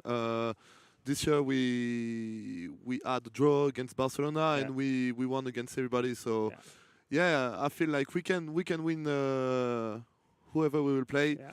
And of course it will be tough. Maybe we are underdogs, but to be honest, we don't really care about what we are. Yeah. Just we are confident and we want to show what we can do. Exactly, that was also my point, because maybe all the other teams have a little bit of pressure, and you can go in with like, okay, now we will enjoy, and whoever we will play, and then we will do our best, and then we will see what happens afterwards. I know also that from the national team with France, you've been playing a lot of games against Denmark. Yeah. And obviously there's also Matthias Gitzel from Fusha Berlin, and you played against him many times. And I also feel like earlier in some of the games with France, you actually succeeded in some way of controlling Gitzel. Is it for you like a special preparation for you now you're going to play against Gitzel, or is this just as a team because you have a big defensive role in the Nantes team, and he has a big role for the offensive in Fusha Berlin? Yeah, but to be honest, with the French national team, I wasn't really defending on him. It was more Carl Conan and Ludo Fabregas. Yeah, that's true. Yeah. So now it doesn't change something. I didn't maybe one or two action on him when we play together against, but. Yeah, but tomorrow it's going to be a huge matchup. Yeah. Maybe Switchy will play a lot against him too. Yeah. And we'll see what we are capable of, because we know he can do everything. He can go on the left side, on the right side, he can shoot. So we'll see. We prepared some move to play against him, and we'll see. Yeah. And I mean, you can do a bunch of things too, because on one hand side, you scored back-to-back 50 goals in the Champions League, more than 50 goals, because last year you weren't qualified for the Champions League, but now that you are back in 2 consecutive seasons, you scored more than 50 goals, but on the other hand, second most blocks in the competition as well. What would you personally describe as your biggest strength? I think my biggest strength is that I can do almost everything pretty good. So for me, this is it. I can shoot. I can play one-on-one in offense, and then I can defend number 3, number 4 in front if we want. Yeah. So yeah, I like that about me. I can do whatever I want. Do you get a better feeling of scoring a goal or making a block? No, scoring a goal. But when you steal a ball, I really love it. Yeah, I really love it. Great. Cool. So nice. And if we're looking into that direction, there are many more journalists waiting to pose their questions. With that being said, thanks a lot for having been around, and best of luck for the weekend. Thank you very much. It was nice. Amazing. Thank you. Best of luck to have you here. You too. Thank you. Great. And then we are going to quickly end the Magdeburg talk for a second. But are you saying that they are finishing second in Magdeburg? Yeah. Okay. Yeah. So at the moment you said Berlin, Magdeburg, and then it's going to be Barcelona against Nantes in the bronze medal match? Yeah, it is a little bit unfair because we are talking about Nantes right now, but I'm seeing Barca ahead there a little bit. But it's actually it's quite also funny. their job to prove you wrong. Yeah, absolutely. Absolutely. And I mean, just as we had it about the experts' prediction, did you read the comments about that? Because the Instagram comments, the French guys, they went wild about it. Oh yeah, go ahead and underestimate us. They take it. They take the underdog role. Yeah, I actually think it.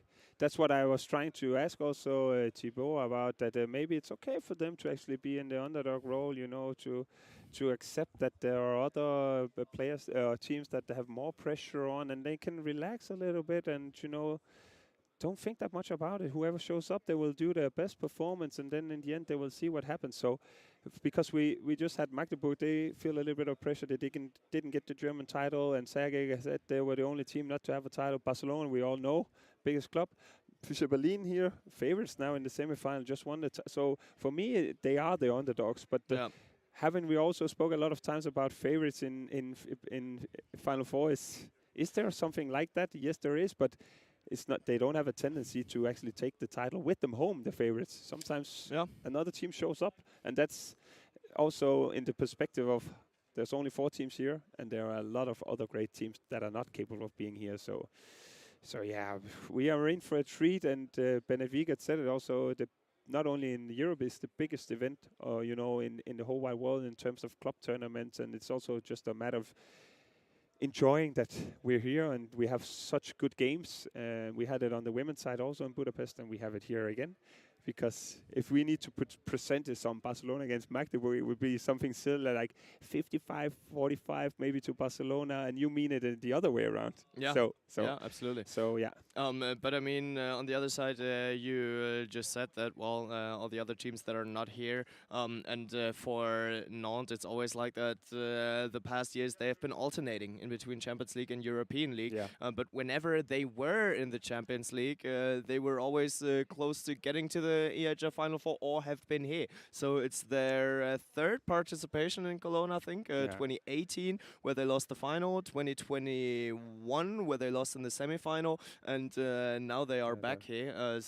Yeah, obviously, when there are the other teams that are just here almost each and every year, and the fourth in the bundle is, well, the Füchse Berlin with Matthias Gitzel. And looking at the players that play for Nantes, also you have Rivera, who's a legend on the left wing. And for me, when we had Champions League winner. Yeah, we had to prepare. Then I was like, how many years did he actually play in Nantes? It was like 13. And I was like, is it that many? Yeah. And that surprised me a little bit to have such an experienced and quality player on the left wing in a club as Nantes, because let's be honest, there are bigger clubs than Nantes, even though that there are a super big club and we have huge respect for them. But then also looking at the French players, you have Min, he's in this season, maybe his breakout through season. We have Tuna on the line. We just have Brier, who's only 25, and he's in for the future also. And he's already a quality player, and as he said himself, he's contributing in both ends, and that's very popular for other teams to have a player like that. That's not only in one or the other end, he's in both ends and doing very well. Yeah, absolutely. And I mean, how difficult is it to build up that strength to remain among the top four almost each and every time? If the guys in the director's office can hear me, you guys got the flashlight on still. That's a little awkward there, but it's fine. How difficult is it to actually be sitting there, up there forever, to always be up there and always be competing for the EHF Final4, to build that consistency? Yeah, that's super tough, especially for teams like Nantes or some other ones, because if they perform very well, some of the players within that team, then they most likely go to a bigger club, and then they need to find younger players or some other players that haven't, you know, maybe had the best season in different clubs, and then kind of rebuild their career and do it one more time again. And it's like, for that as a club, I think it's very difficult. And then I said it also earlier, it's a matter of consistency and also being able to be there. And keep being there, because once you got that reputation, people will also say, okay, would you like to go to Nantes? Okay, that's actually a team competing at the Champions League. They are there at the Final Four, and everybody wants to be at the Final Four. So it's super tough. We even saw Benfica when he was like 3 times in a row. They should be proud, and then Barcelona 7 times, and he also has a lot of respect for that. So even the ones participating, the trainers, the players, they know how tough it is, and they know how many other teams that felt like they could also be here. And we don't want to start dropping all the names of the teams that are not here, because then we end up in a trap saying 1 or 2 or 3, 4 teams, and then we have another 3 or 4. So it's super tough. It's the toughest of the toughest in terms of club competitions, and that's just, in that sentence, a lot of respect for the teams that keep showing up. And 100%. Now that you just said that you that's one of those problems from Nantes, to actually have the players lose the players. What is so special about Nantes is that the players are coming back. Yeah. So like Valero Rivera, we have Lagal, we have Tournat, some of the names that actually played twice in their career for Nantes. What does a club have to do to actually convince players to come back at later stages? I think for them it also felt like a special place, and there's different reasons for it. Let's say Lagarde is also, he's a French player, been playing for Nantes then earlier, and then have the opportunity to bounce back, because he didn't succeed when he went abroad. And for some players it's more difficult to succeed in other countries than the one that where you're from. And that's also why I tried to speak with Karlsborg about, okay, you coming from Sweden, going to Germany, and then a different culture in Spain, was it then tough? And he also said in the beginning, it is. And we have a tendency as spectators or fans of this beautiful sport to expect that when a great player changes, then he just immediately succeed. But they not always do so. Hey, Mate, welcome. Thank you for joining. Hey, how's it going? You can sit wherever you want to. That's up to you. That's up to yeah, you. Yeah, you gotta decide now. You gotta decide now. We have Mate Gaber in. So at first, thanks for joining. I'm looking in the direction of your finger. It's taped. Everything okay? Yeah, it's just a finger. Yeah. Nothing special. For this weekend, it will be okay. Yeah, and I mean, it's just a finger. It's not like you need your hands for handball. Yeah, you need it, but you strap it and it's okay. Nothing you have never tried before. That's true. I imagine. Yeah, so, yeah. so how are you feeling coming into this weekend? For the biggest event. Amazing. It's first time for me. Yeah. So I'm really happy to be here, and I cannot wait to tomorrow to start it. Yeah, and I mean that you guys can suck in some pain, and not only you're showing that, but it shows with a lot of Balkan players actually in Nantes. So we have Ivan Pesic, yourself, Roko Vincek. What is it about the Balkan players that you guys have in Nantes? I don't know. A good time. Maybe the Balkan blood. I think that everybody give everything. We play injured. We don't really care about how to say it, and we give everything.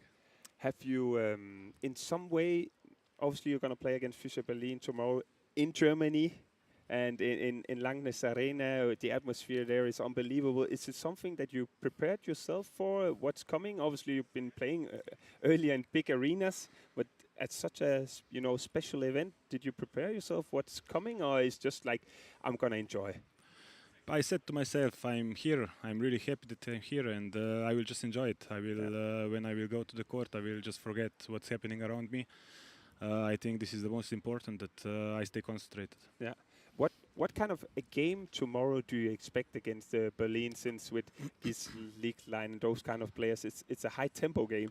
Yeah, of course, and how to say it, everybody is really good in duel, so I think that tomorrow the match will decide in defense. We just need to keep winning the duels. Yeah. We know Matthias Gitzel, he's not just like this the best player in the world. So but I think that we prepared well on him, and I hope that we will manage it. Are you then preparing also where or how high on the court you are going to meet the players? Because obviously, without being rude, maybe they're a little bit faster, and then you're more physical. So in terms of you to meet them early, are you going to go early up, or are you staying a little bit down and then more compact on the field, or is that something you're not going to say here when we're speaking? Let's say that you will see it tomorrow.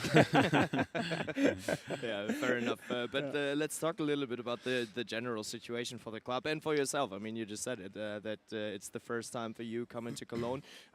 Nantes is back after 4 years. So they've been here the last time in 2021. How important is it for the club and for you personally to be here this weekend? Yeah, how I said, it's first time for me. I'm really happy. It was like a dream came true. Yeah. Because I was watching every year the Final Four. I was never there, and I said I need to go there. And I'm really happy that my first season I managed to do it. Come on in.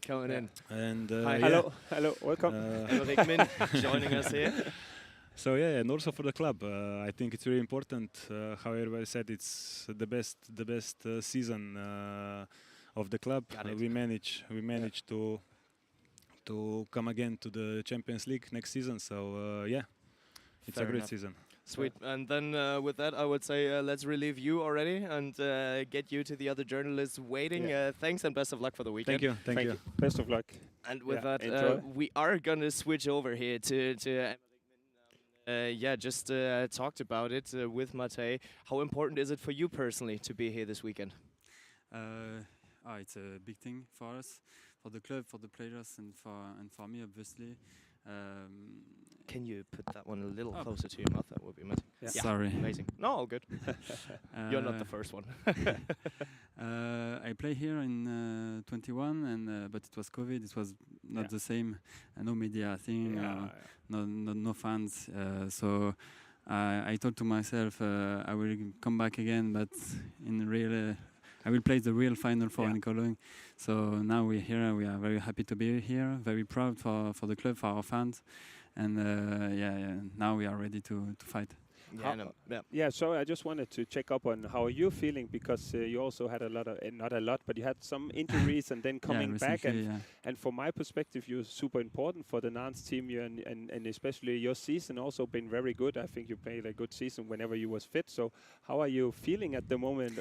Yeah, I took a shot on my ankle 3 weeks ago. I didn't play the three last games.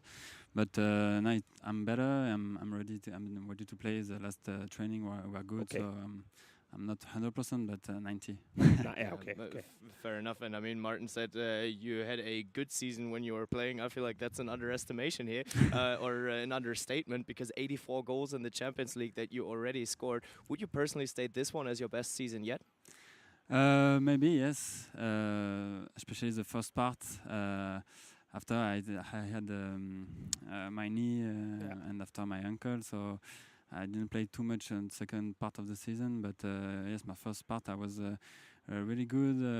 I feel good on the field with Nico Tourna coming back in the team. It's huge for us. He's a really good player, and with him we have more possibilities in our game. So yeah, I think it's one of our best seasons for Thibaut, Nico, me, and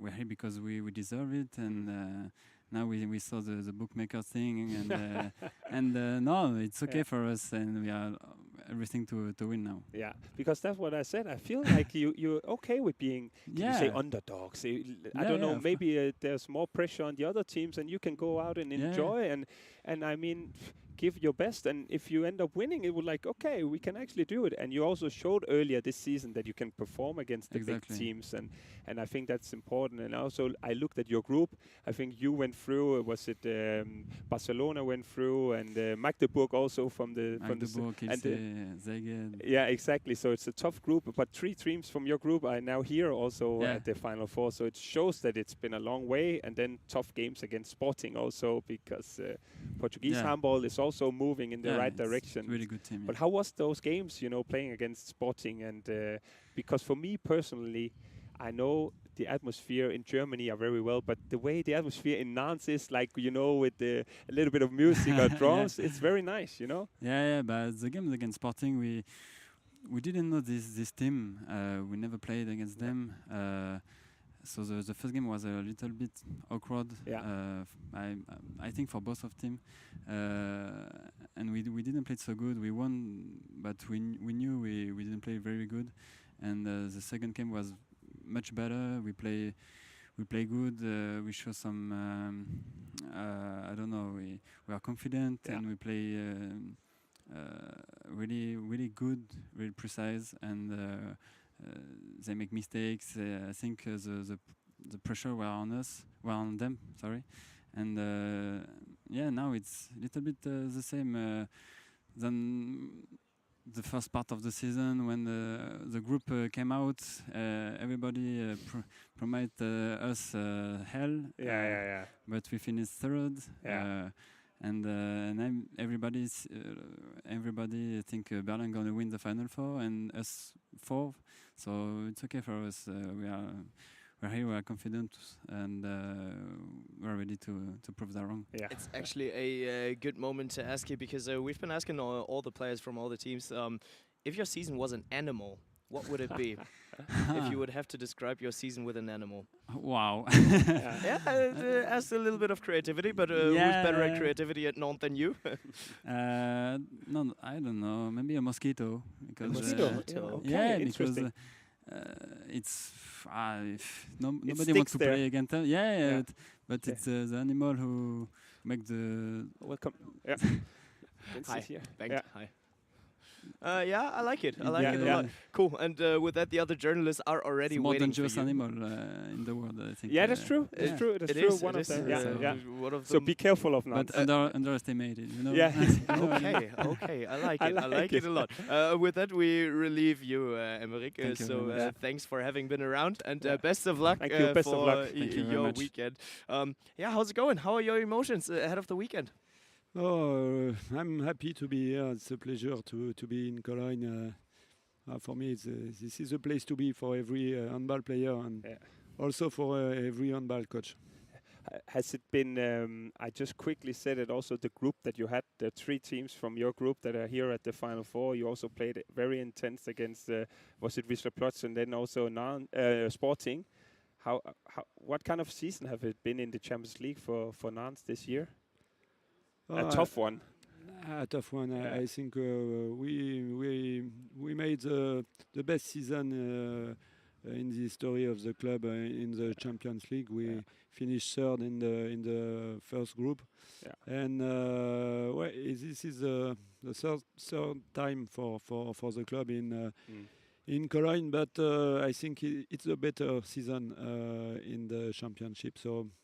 We hope to beat Berlin. We know that it's a really strong team, maybe the best team at this time. But we have our chance. We have also a lot of quality, and yes, we want to perform. We want to play. We want to play. It's very long. This last week is very long for the coach and also for the player, and now we want to play. Fair enough. Just a sec. So for all the audio listeners, we need to introduce you as Greg Cojon, the coach. But I wanted to ask you about the DNA of Nantes because I'm always interested in that. We've seen many players come back to you, such as Valero Rivera, such as Nicolas Tournat. You have been around in the club for 20 years now, for more than 20 years. In your words, what is the Nantes DNA? What makes Nantes so special as a club? I don't know. I'm in the club since 2005. I worked a lot in the academy, so there is a lot of players who comes from the academy. Nicolas Tournat, of course, Romain Lagarde, O'Brien Niateux, Thibaut Brier also, and there is also some historical player as Valero Rivera. So we have. Is it a compliment to call an active player already a historical player? Sounds like he. Well, he is. Fair enough. But yes, there is an identity, I think, in this club because I'm in the club since 20 years, and the president also since I don't know 35 years. So we built this club year after year, and yes, it's something special, a special atmosphere in Nantes with the fans also. We have for me the best fans in the world, and yes, there is something special in Nantes. That's what I said also with the fans. I like, the atmosphere and just, all the, I don't know if it's the drums or the horns and anything that's playing there. They have an amazing home field, but Victor Thomas also said it earlier. There's something special about Nantes and a huge respect for the way that they do it there. And Thank you very much. Showing up again and keep showing up. So it's not like a one-time wonder. You're there and you're here again, and you're always performing. If not in the Champions League, then the European League also. You've been showing up earlier and performing. So huge respect for that. I have also one last question without you saying too much about it, but have you prepared something special for tomorrow against Fischer Berlin? Without saying what it is, can we expect that you will try a lot of stuff? It is? Yeah. This is always the same question, how to stop Matthias Gitzel. And if you have the solution or the secret, you can give it to me. Actually, Victor Thomas came up with it. He said, well, just defend 5-1, and the one guy just follows Gitzel all along. Yes, but I think about it. But if you look the last game, the last match, some coach test it, try to make it, but we will see. But if you have a solution, give it to me. I will tell you. But maybe for me, the aim is to reduce his impact on the match. I don't know if we will achieve that, but we try to reduce his impact. We will see, but there is no plan against Gitzel. Berlin is a really strong team. There is a lot of good players. If we stop Matthias Gitzel, there is Lasse Andersson and Lichstein and Marsenic. It's a really complete team. Yeah. So we have it's a really good challenge for us. I think that's a good point. Yeah, I think that's a good point about saying, okay, maybe it's not about just taking Gitzel completely out, but maybe we can say, okay, he will score 4 or 5 goals, but will he make 3 mistakes, or will he do offensive foul and stuff like that? So trying to put him in situations, and maybe that's the solution. It's maybe. Yeah. With that, we gotta cut it off here already. So thanks for your time. Just one last quick question: how's it looking on the personal board? Any new injuries coming into Cologne? I don't understand. New injuries, Is personal the team situation, fit? everybody fit? No, everybody fit. Everybody That's fit. perfect. Perfect. Thank you. Best of luck, Greg. We wish you the best of luck for Best the of game luck. tomorrow and for the weekend in general. Thank you for coming.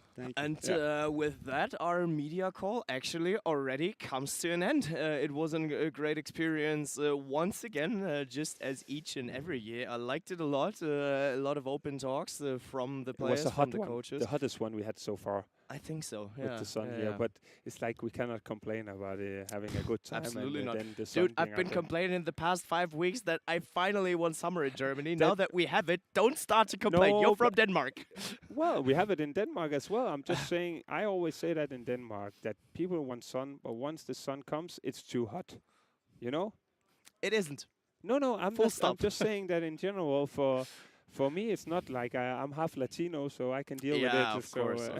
I would say the temperature outside reflects on what is expecting us this weekend, because it will be a hot one, and all of the teams are actually, they have their chances of winning here. So the math was done. We are going to talk about the numbers tomorrow a little bit, but I think Nantes are the least likely to take it home when it comes down to the calculations, and Barca is the most likely to take home the trophy. But the answers, they are on the court. They are in the Lanxess Arena, and tomorrow from 2 p.m. onwards, we will be talking about that at EHFTV.com. You can watch the two of us and Andrea Lekic, who will be fulfilling our expert team. We are happy for having you guys around this weekend at EHFTV.com, but check the geo restrictions before buying your package. And until then, I'll say... See you tomorrow, guys. It's a great time, Bengt. Good job on you, and we'll keep continuing with the high level for tomorrow. And I'm looking forward to it. I'm looking forward to the games. We aim for a treat. We said it many times, but even the players said it is the biggest event, and we're here. So we are super excited to be there tomorrow and enjoy the games. So sounds like a plan. Tune in. Catch you guys tomorrow when it's time to talk handball again.